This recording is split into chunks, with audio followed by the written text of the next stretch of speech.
जहां एक और निरमा और सर्फ एक्सेल जैसे बड़े बड़े डिटर्जेंट पाउडर ने मार्केट में अपनी पकड़ मजबूती से बनाई हुई थी।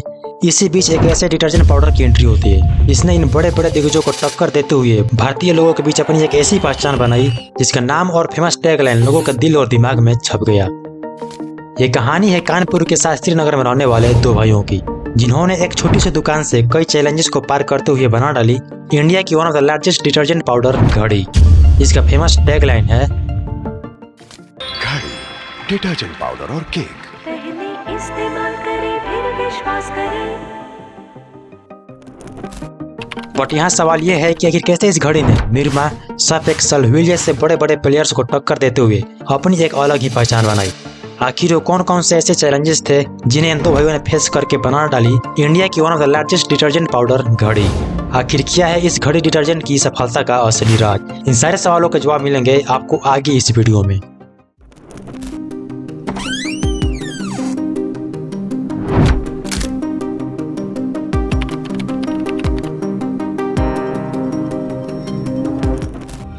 डिटर्जेंट पाउडर की कहानी की शुरुआत होती है सेकेंड वर्ल्ड वॉर से।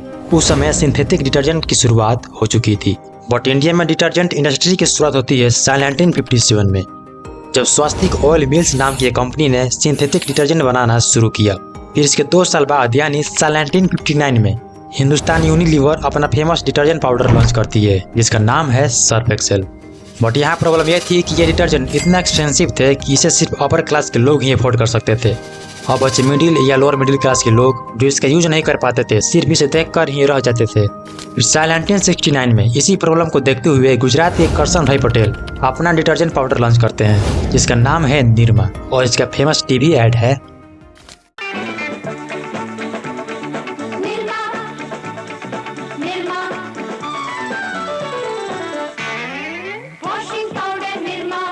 वॉशिंग पाउडर निरमा, दूध सी सफेदी निरमा से आए, रंगीन कपड़ा भी खिल जाए, निरमा ने बांधा सामान, वॉशिंग पाउडर निरमा। थोड़ा सा पाउडर और झाग ढेर सारा, घर भर के कपड़ों को पल में निखारा। हेमा, रेखा, जया और सुषमा, सबकी पसंद निरमा, वॉशिंग पाउडर निरमा। कम कीमत में अधिक सफेदी लाया निरमा, इसीलिए तो घर घर में आया Nirma, washing powder Nirma, washing powder Nirma, Nirma. But इस घड़ी डिटर्जेंट की कहानी की शुरुआत होती है साल 1987 यूपी के कानपुर से, जहां दयाल दास ज्ञानचंदानी नाम से एक व्यक्ति रहते थे जो गिरिसिन से साबुन बनाकर बेचा करते थे। इनके 2 बेटे थे, मुरलीधर ज्ञानचंदानी और विमल ज्ञानचंदानी। ये दोनों भाई निरमा की सक्सेस स्टोरी से बहुत इंस्पायर हुए और अपने पिता के बिजनेस को और आगे बढ़ाने का एक प्लान बनाया। इसके बाद इन दोनों भाइयों ने कानपुर के फजलगंज फायर स्टेशन के पास एक छोटी सी डिटर्जेंट की फैक्ट्री खोली। इसका नाम रखा Shri Mahadev soap industry private limited. फिर इसके बाद इस फैक्ट्री में साबुन और घड़ी डिटर्जेंट तो बनना शुरू हो गया, लेकिन उसे बेचना अभी भी चुनौतियों से भरा था, क्योंकि निरमा और व्हील जैसे बड़े बड़े ब्रांड पहले से मार्केट में मौजूद थे जिसके सामने टिक पाना उतना आसान नहीं था। ज्ञानचंदानी ब्रदर्स के लिए अपने साबुनों को बेचना मुश्किल हो रहा था। इनके पास कैपिटल ज्यादा थी नहीं, इसलिए वो खुद ही साबुनों की डिलीवरी करते थे। साइकिल से घूम घूम कर दुकानदारों से लेकर गली मोहल्लों में लोगों को साबुन खरीदने के लिए मनाते थे। काफी कोशिशों के बाद भी मुनाफा नहीं हो पा रहा था। इसके बावजूद भी दोनों ने हिम्मत नहीं हारी और कोशिश करते रहे। वो समझ चुके थे कि उन्हें कुछ ऐसा करना होगा जो बाकी कंपनियां नहीं कर रही है।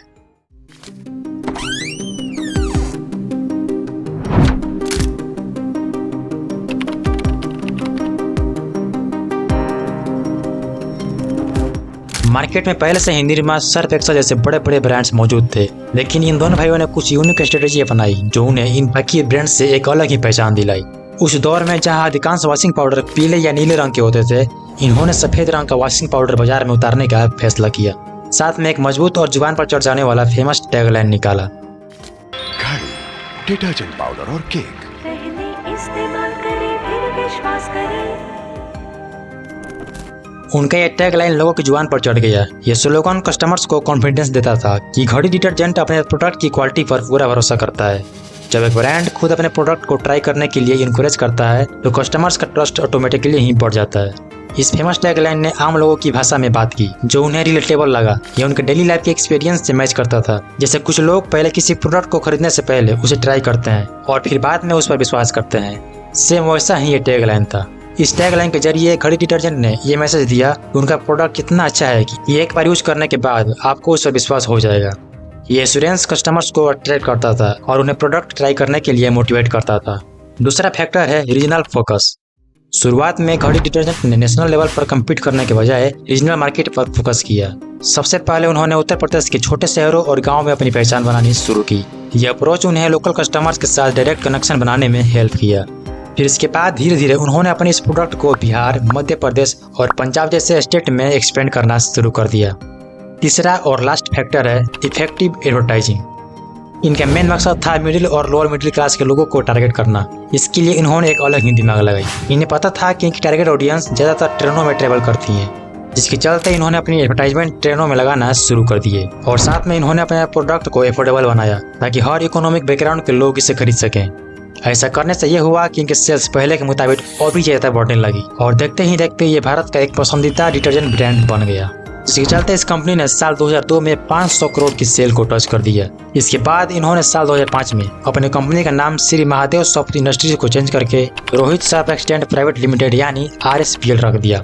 जिस कंपनी की शुरुआत छोटे से कमरे से हुई थी, आज अब पूरे देश भर में फैली हुई है। ये कंपनी सिर्फ वॉशिंग पाउडर या साबुन के कारोबार तक ही सीमित नहीं है। इसके FMCG कैटेगरी की बात करें तो इसके अंदर घड़ी डिटर्जेंट केक, घड़ी detergent powder, expert dish wash bar, घड़ी मशीन वॉश जैसे और भी प्रोडक्ट शामिल हैं। इसके साथ ये फुटवेयर और डेयरी प्रोडक्ट्स भी बनाते हैं, जिसके फुटवेयर कैटेगरी में फेमस बूट रेड चिप आती है और डेयरी प्रोडक्ट्स के अंदर नमस्ते इंडिया आती है। इसके साथ साथ ये कंपनी फैशन और रियल एस्टेट तक फैली हुई है और आज इस कंपनी के टर्नओवर लगभग 7,000 करोड़ से भी ज़्यादा की हो चुकी है। तो यह थी घड़ी डिटर्जेंट की सक्सेस स्टोरी कि कैसे दो भाइयों ने मिलकर अपने पिता की एक छोटे से दुकान को एक नेशनल ब्रांड बनाया और अपने सपनों को सच किया।